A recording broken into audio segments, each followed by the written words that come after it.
ഒളിപ്പിച്ചു വെച്ചത് എന്ന് ചോദിച്ചാൽ, ഒളിപ്പിച്ചു വെച്ചത് അവിടുത്തെ ഒരു മുൻ ലൈബ്രറിയൻ, അദ്ദേഹം അവിടുത്തെ ഏറ്റവും പ്രായം ചെന്ന സന്യാസിയാണ്. ഹോർഹെ എന്നാണ് അദ്ദേഹത്തിന്റെ പേര്. അദ്ദേഹം കണ്ണുപൊട്ടനാണ്. എന്ന് പറഞ്ഞാൽ സ്ഥാപനവൽക്കരിക്കപ്പെട്ട മതം അന്ധമായിരിക്കും. അതിന് മറ്റൊന്നും കാണാൻ കഴിയില്ല. അതിന്റെ സ്ഥായിയായിട്ടുള്ള വികാരം കോപവുമായിരിക്കും.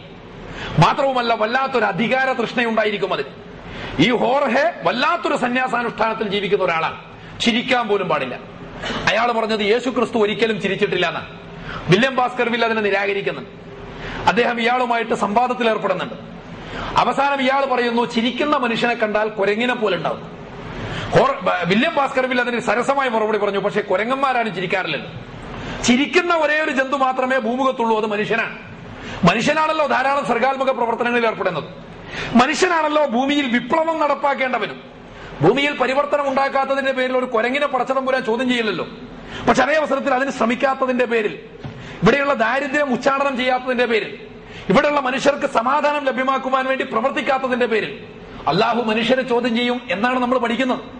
അങ്ങനെ വരുമ്പോൾ മനുഷ്യൻ അവൻ ആ സ്വഭാവത്തിൽ അവന്റെ സർഗാത്മകതയെ വികസിപ്പിക്കേണ്ടതുണ്ട്. ചിരി അതിനുള്ള ഒരു ഉപാധിയും കൂടിയാണ് എന്ന ഒരു വാദമാണ് ഇങ്ങോട്ട് മുന്നോട്ട് വെക്കപ്പെടുന്നതെങ്കിലും ഹോർഹെ ഇത് അംഗീകരിച്ചിരുന്നില്ല. അതുകൊണ്ട് തന്നെ ചിരിച്ചാൽ ക്രിസ്തു മതം നശിച്ചു പോകും എന്ന് അയാൾ വിശ്വസിച്ചു. ചിരിച്ചാൽ ക്രിസ്തു മതം നശിച്ചു പോകും, അതുകൊണ്ട് ചിരിക്കാൻ പാടില്ല. ആകയാൽ അരിസ്റ്റോട്ടലിന്റെ ചിരിയെപ്പറ്റി പ്രതിപാദിക്കുന്ന, കോമഡിയെ സംബന്ധിച്ച് പറയുന്ന പുസ്തകം താളുകളിൽ വിഷം പുരട്ടിയിട്ട് അയാൾ ഒളിപ്പിച്ചു വെച്ചു. ഈ പുസ്തകമാണ് പിന്നീട് നടന്ന മരണങ്ങൾക്കൊക്കെയും കാരണം. അദൽമോ ഇത് വായിക്കണമെന്ന ആഗ്രഹത്തോടു കൂടി ബെറിംഗറുടെ രതിതാൽപര്യത്തിന് വഴങ്ങിയതിന്റെ മനസ്താപം കൊണ്ടാണ് ചാടിച്ചത്തത്. ബാക്കിയുള്ളവരൊക്കെയും വിരൽ നാവിൽ തൊട്ടിട്ട് പേജ് മറിച്ചപ്പോൾ ഉണ്ടായിട്ടുള്ള വിഷബാധയേറ്റ് മരിച്ചതാണ്.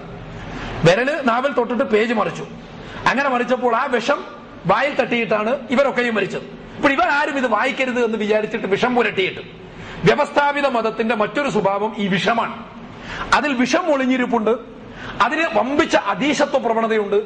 അത് വളരെ അന്ധവുമാണ്. അത് വളരെ നിഗൂഢമാണ്. അത് അങ്ങേയറ്റം അന്ധവിശ്വാസങ്ങളെ പ്രോത്സാഹിപ്പിക്കുന്നതാണ് എന്നെല്ലാം തന്നെ മനസ്സിലാക്കാൻ നമുക്ക് സാധിക്കും. ഇങ്ങനെ വളരെ കൃത്യമായിട്ട് അതിന്റെ എല്ലാ സ്വഭാവങ്ങളും ഈ പുസ്തകത്തിൽ നമ്മൾ വായിച്ചെടുക്കുകയാണ്. ഇതിനെ ഒരു ഹിസ്റ്റോറിക് നോവലായിട്ടാണ് കാറ്റഗറൈസ് ചെയ്യാറുള്ളത് ചിലർ. എന്ന് പറഞ്ഞാൽ ചരിത്രാഖ്യായിക, കൃത്യമായ ചരിത്ര പിൻബലമുള്ള വസ്തുതകളല്ല അതിൽ പറയുന്നതെങ്കിൽ പോലും അതിൽ പറയുന്ന യാഥാർത്ഥ്യങ്ങൾ, സംഭവങ്ങളൊക്കെയും മറ്റൊരു രൂപത്തിലാണെങ്കിൽ പോലും നടന്നിട്ടുള്ളതാണ്. മാത്രവുമല്ല ഇന്നും നടക്കുന്നതാണ്. ഒരു ഭാഗത്ത് അങ്ങേയറ്റത്തെ വിരക്തിയെ സംബന്ധിച്ച് പറയുക, എന്നാൽ അതേ അവസരത്തിൽ പരിശുദ്ധ ഖുർആൻ പറയാണ്, പാലിക്കേണ്ടതുപോലെ പാലിക്കാൻ കഴിയില്ല. ആധിപത്യ മോഹമുണ്ടാവുക, അതുപോലെ തന്നെ വികൃതമായ രതി താല്പര്യങ്ങൾ ഉണ്ടാവുക, അവിഹിതമായിട്ടുള്ള ജീവിതങ്ങളിൽ ഏർപ്പെടുക, ഇത് സർവ്വസാധാരണമാണ് എന്ന് ഈ ഒരു സമൂഹത്തെ സംബന്ധിച്ച് എന്ന് പറഞ്ഞാൽ അങ്ങേയറ്റത്തെ വൈരാഗ്യം ജീവിതപ്രദമാക്കി മാറ്റിയിട്ടുള്ള ലോകത്തിലുള്ള വ്യത്യസ്ത സമൂഹങ്ങളെ സംബന്ധിച്ച് പഠിച്ചാൽ നമുക്ക് മനസ്സിലാക്കാൻ സാധിക്കും. അപ്പോൾ ഈ സ്വഭാവത്തിൽ ഇവരുടെയൊക്കെയും താല്പര്യങ്ങൾക്ക് കീഴിലാണ് ഇപ്പറയുന്ന ഡോഗ്മയായിട്ട് മതം തന്നെ മാറുന്നത് എന്ന് നമ്മൾ മനസ്സിലാക്കേണ്ടതാണ്. ചിരിയെ സംബന്ധിച്ചുള്ള വിചിത്രമായ സിദ്ധാന്തം, അതുപോലെ പലതിനെ കുറിച്ചും അങ്ങനെ അത് നിഗൂഢമായിട്ട് വരുന്നു. നമ്മൾ കാണണം, യഥാർത്ഥത്തിൽ അള്ളാഹുവിനോട് അടുക്കുക എന്ന് പറഞ്ഞാൽ എന്താ? നമ്മൾ തന്നെ മനസ്സിലാക്കുന്ന വേറെ ചില സംഗതികളുണ്ടല്ലോ. അള്ളാഹുവിനോട് അടുക്കുക എന്ന് പറഞ്ഞാൽ അള്ളാഹുവിനോട് അടുത്തിട്ടുള്ള മനുഷ്യന്മാരുടെ ലക്ഷണം എന്താണ്? നമ്മൾ പണ്ടേ പറയുന്ന ഒരു തമാശ കഥയുണ്ട്. ഒരു മനുഷ്യൻ പള്ളിയിൽ വന്ന് നിസ്കരിക്കുന്നില്ല, പക്ഷെ അതേ അവസരത്തിൽ അയാൾ ആകെ പച്ച പുതച്ചിട്ടുണ്ട്, വലിയ താടി നീട്ടിയിട്ടുണ്ട്, അയാൾ കുളിക്കാറും നനക്കാറൊന്നുമില്ല എന്ന് വരുമ്പോൾ സാധാരണക്കാർ അയാളെ കുറിച്ച് പറയും പോലും അയാൾ ഔലിയാണ്, അള്ളാഹുവുമായിട്ട് വളരെ അടുത്തൊരാളാണ്, അയാൾ നിസ്കരിക്കാത്തത് നിങ്ങൾ കാര്യമാക്കണ്ട, അയാൾക്ക് ഒരുപാട് ശരീരങ്ങൾ ഉണ്ടാവും, അതിലൊരു ശരീരം ഇപ്പൊ മക്കത്ത് നിസ്കരിക്കുന്നുണ്ടാവും. ഔലിയാക്കന്മാർക്ക് 40 ശരീരം ഉണ്ടാവും, 40 400 ഉണ്ടാകുമെന്ന് നമുക്ക് വിശ്വസിക്കാം. കറാമത്തുകളെ ഒന്നും ആരും നിഷേധിക്കുന്നില്ല. പക്ഷെ 40 ശരീരം എന്ന് പറഞ്ഞാൽ എന്താ? അള്ളാഹുവിന്റെ യഥാർത്ഥ ഔലിയാക്കന്മാർ പള്ളിയിൽ വന്ന് ജമാഅത്തായിട്ട് നിസ്കരിക്കും, നിസ്കരിച്ച് പൊടിയും തട്ടി പുരയിൽ പോയി കിടന്ന് ഉറങ്ങുകയല്ല ചെയ്യുക. അവരവരുടെ ജീവസന്ധാരണത്തിന് വേണ്ടി കച്ചവടം ചെയ്യും. അങ്ങനെ ജീവസന്ധാരണത്തിന് വേണ്ടി കച്ചവടം ചെയ്യുകയും കുടുംബത്തെ സംബന്ധിച്ചുള്ള ടെൻഷനിൽ അവർ അകപ്പെടുകയും ചെയ്തുകൊണ്ടിരിക്കുമ്പോൾ തന്നെ അവരുടെ മുന്നിൽ വരുന്ന മറ്റുള്ളവരുടെ പ്രശ്നങ്ങൾ അവർ മനസ്സിലാക്കും. അത് പരിഹരിക്കാൻ വേണ്ടി എന്തെങ്കിലും ചെയ്യാൻ പറ്റുമോ അത് ചെയ്യും, സാമ്പത്തികമായിട്ട് ചെയ്യും, അത് ചെയ്യുന്നതിന്റെ കൂടെ തന്നെ ശാരീരികമായിട്ടും ചെയ്യും, അത് ചെയ്യുന്നതിന്റെ കൂടെ തന്നെ ബുദ്ധിപരമായിട്ടും ചെയ്യും. ഇങ്ങനെ അവർ അവരുടെ ഒരൊറ്റ ശരീരം കൊണ്ട് 40 ശരീരത്തിന്റെ പണിയെടുക്കും. അവരവരുടെ ഒരൊറ്റ ശരീരം കൊണ്ട് 40 ശരീരത്തിന്റെ പണിയെടുക്കും അള്ളാഹുവിന്റെ അനുഗ്രഹത്താൽ. ഇതാണ് വലിയ കറാമത്ത്. ഇതാണ് വലിയ കറാമത്ത് എന്ന് നമ്മൾ മനസ്സിലാക്കണം. അവരുടെ ആ ഒരു ശരീരം കൊണ്ട് ലോകത്തിനൊരു 40 ശരീരത്തിന്റെ പ്രയോജനം ഉണ്ടാകും. പക്ഷെ അതേ അവസരത്തിൽ നമ്മൾ പറയുന്ന ഔലിയാക്കന്മാർക്ക് 40 അല്ല 400 ശരീരം ഉണ്ടായിട്ട് മനുഷ്യന്മാർക്ക് എന്താ ഉപകാരം? അല്ലാഹ്ക്ക് എന്താ ഉപകാരം? ഒരു ശരീരം കൊണ്ട് മക്കത്ത് നിസ്കരിക്കുന്നു, മറ്റൊരു ശരീരം കൊണ്ട് പള്ളിയിൽ ജമാഅത്ത് നടക്കുമ്പോൾ പുറത്ത് കിടന്ന് ഉറങ്ങുന്നു. ഈ ജാതി പണികളൊക്കെ ചെയ്യുന്ന 40 400 ശരീരം കൊണ്ട് മനുഷ്യന്മാർക്ക് എന്നത് ഒരു ഉപകാരമാണ് നമ്മൾ മനസ്സിലാക്കുന്നത്. അപ്പോഴിങ്ങനെ 40 ശരീരത്തെ കുറിച്ച് പറയുക, ചുട്ട കോഴിയെ പറപ്പിച്ചതിനെ കുറിച്ച് പറയുക. ചുട്ട കോഴിയെ സംബന്ധിച്ചാണ് ചിന്ത. അവിടെയാണ് നമ്മൾ പറയുന്നത് ഒരുതരം മൃത ഉപാസന, നെക്രോഫിൽ എന്ന് പറഞ്ഞല്ലോ. ശവശരീരത്തെ ഉപാസിക്കുന്നവരാണവർ. മതത്തിന് തന്നെ ശവത്തിന്റെ സ്വഭാവമാണുള്ളത്. അന്ധമായ മതം, വളരെ ശക്തമായ അതീശമോഹത്തിൽ അധിഷ്ഠിതമായ, പൗരോഹിത്യത്തിൽ അധിഷ്ഠിതമായ മതം. ഇവിടെ സൂചിപ്പിച്ച ഹോർഹെ ബുർഗോസ് എന്ന ഈ നെയിം ഓഫ് ദ റോസ് എന്ന നോവലിലെ വൃദ്ധ സന്യാസി പ്രതിനിധാനം ചെയ്യുന്ന മതം. ആ മതത്തിന് ഒരു വഴക്കവുമില്ല. പണ്ടൊരു ചൈനീസ് തത്വചിന്തകൻ പറഞ്ഞിട്ടുണ്ട്, മതമായാലും രാഷ്ട്രമായാലും വഴക്കമുള്ള ഏറ്റവും ഉത്തമമായിട്ടുള്ള അധികാര കേന്ദ്രം അല്ലെങ്കിൽ നേതൃത്വം എന്ന് പറയുന്നത് ജീവനുള്ള ശരീരം പോലെയാണ്. പക്ഷെ അതേ അവസരത്തിൽ അതല്ലാത്തത്, ഉത്തമമല്ലാത്ത അധികാര കേന്ദ്രമോ ശവശരീരം പോലെയാണ് എന്ന് പറയുമ്പോൾ അതിന് അദ്ദേഹം വിശദീകരണവും നൽകുന്നുണ്ട്.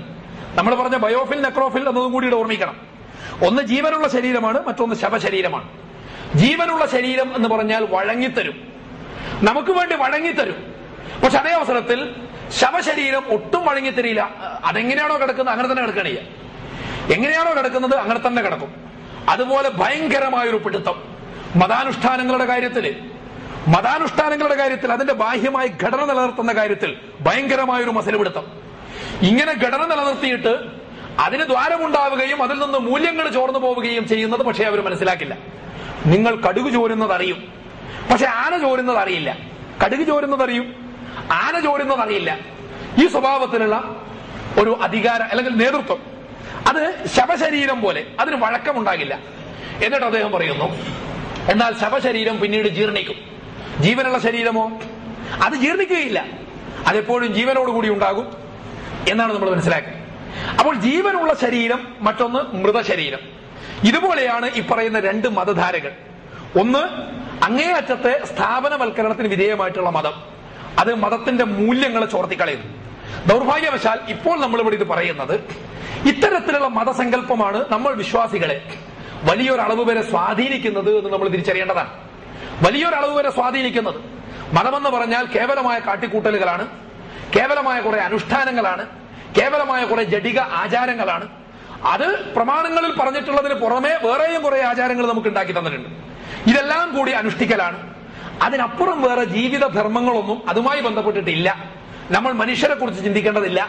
നമ്മൾ ഇവിടെ പരിശുദ്ധ ഖുർആൻ വളരെ കൃത്യമായി പറയുന്നത് ഈസാ നബിയെ പിൻപറ്റിയ ആളുകളിൽ, ശരിയായി തന്നെ പിൻപറ്റിയ ആളുകളിൽ പടച്ചതമ്പുരാൻ അവരുടെ മനസ്സുകളിൽ രണ്ട് സംഗതികൾ, റഅഫത്തും റഹമത്തും എന്ന് പറഞ്ഞാൽ കൃപയും കാരുണ്യവും നിക്ഷേപിച്ചു എന്നാണ് പറയുന്നത്.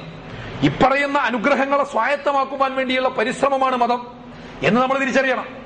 അങ്ങനെ വ്യക്തിപരമായിട്ട് ഉയരാൻ നമുക്ക് സാധിക്കുക, ആ ഒരു കൃപയിലും കാരുണ്യത്തിലും അധിഷ്ഠിതമായിട്ടുള്ള കുടുംബങ്ങളെ വളർത്തിയെടുക്കാൻ നമുക്ക് സാധിക്കുക, ആ കുടുംബങ്ങളിൽ നിന്ന് അപ്പറയുന്ന മൂല്യങ്ങൾ പുറത്തേക്ക് പോവുക, അത്തരത്തിലുള്ള കുടുംബങ്ങൾ മനുഷ്യർക്കെല്ലാവർക്കും അവലംബനീയങ്ങളായിട്ട് മാറുക, അങ്ങനെ സമൂഹത്തിലേക്കും അത് പ്രസരിക്കുക, ഏറ്റവും ഉത്തമമായിട്ടുള്ള സമൂഹം വളർന്നു വരിക. അങ്ങനെ മതമെന്ന് പറയുന്നത് മനുഷ്യ ജീവിതത്തെ ശരിയായിട്ടുള്ള വഴിയിൽ മുന്നോട്ട് നയിക്കുന്നതിനും വികസിപ്പിക്കുന്നതിനും വേണ്ടി പടച്ചതമ്പുരാൻ നൽകിയിട്ടുള്ള ആയുധമായി മാറുക. ഈ രൂപത്തിൽ അതിനെ വികസിപ്പിക്കുവാനാണ് പ്രവാചകന്മാർ കൽപ്പിച്ചിട്ടുള്ളത്, പരിശീലിപ്പിച്ചിട്ടുള്ളത്, പഠിപ്പിച്ചിട്ടുള്ളത് എന്ന് മനസ്സിലാക്കിക്കൊണ്ട് അതിന്റെ ശരിയായിട്ടുള്ള ധർമ്മം, അതിന്റെ ശരിയായിട്ടുള്ള മൂല്യം ഉൾക്കൊണ്ട് മുന്നോട്ട് പോകാൻ നമുക്ക് സാധിക്കേണ്ടതുണ്ട്. മതത്തിന് പിൽക്കാലത്ത് ഈ പറഞ്ഞതുപോലെ സംഭവിച്ചിട്ടുള്ള എല്ലാ തരത്തിലുള്ള ദൗർബല്യങ്ങളെയും മാറ്റി നിർത്തിക്കൊണ്ട് ഖുർആനിൽ നിന്ന്, അതുപോലെ തന്നെ പ്രവാചകന്മാരുടെ ജീവിതത്തിൽ നിന്ന്, അവരുടെ അധ്യാപനങ്ങളിൽ നിന്ന് മതത്തെ ശരിയായി ഉൾക്കൊണ്ടുകൊണ്ട് അതിനെ നമ്മുടെ കാലത്തിനനുസൃതമായ രീതിയിൽ വികസിപ്പിച്ചുകൊണ്ട് അതിനകത്തായിരിക്കുവാൻ, നമ്മുടെ ജീവിതത്തെ തന്നെ അതിനകത്ത് നിർത്തുവാൻ എല്ലാ അതിരുകവിച്ചിലുകളെയും ഒഴിവാക്കിയിട്ട് അള്ളാഹുവിന്റെ തൃപ്തി, അതാണല്ലോ നമ്മുടെ പ്രശ്നം, ഇല്ലബുത്തുകാരില്ല എന്നാണ് മറ്റവരെ സംബന്ധിച്ചും അവരിൽ ചിലരെ സംബന്ധിച്ചും പരിശുദ്ധ ഖുർആൻ പറഞ്ഞത്. അള്ളാഹുവിന്റെ തൃപ്തി കരസ്ഥമാക്കണമെങ്കിൽ പടച്ചതമ്പുരാൻ തന്നെ പറഞ്ഞിട്ടുള്ള വഴി അത് സ്നേഹത്തിന്റെ വഴിയാണ്, അത് മൂല്യബദ്ധതയുടെ വഴിയാണ്, അത് ധാർമ്മികതയുടെ വഴിയാണ്.